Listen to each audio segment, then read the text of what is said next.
প্রিয় শিক্ষার্থীরা, আজকে আমরা আলোচনা করব তথ্য যোগাযোগ প্রযুক্তির ৭১ শ্রেণীর ৩য় অধ্যায় সংখ্যা পদ্ধতি ও ডিজিটাল ডিভাইস নিয়ে। সংখ্যা পদ্ধতি কী? সর্বপ্রথম আমাদের জানতে হবে সংখ্যা পদ্ধতি কী। সংখ্যা পদ্ধতি হচ্ছে বিভিন্ন সাংকেতিক চিহ্ন বা অঙ্ক ব্যবহার করে যে সংখ্যা প্রকাশ করা হয় তাকে সংখ্যা পদ্ধতি বলে। সংখ্যা পদ্ধতি কখন কোন সভ্যতা থেকে এসেছে সে সম্পর্কে কিছু তথ্য দেওয়া হলো।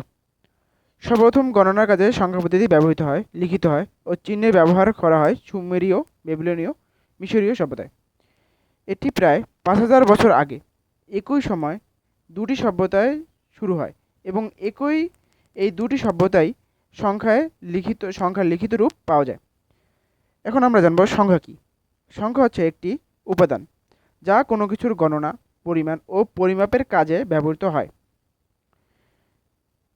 ভিডিওটি ভালো লেগে থাকলে সবাই সাবস্ক্রাইব করে রাখবেন।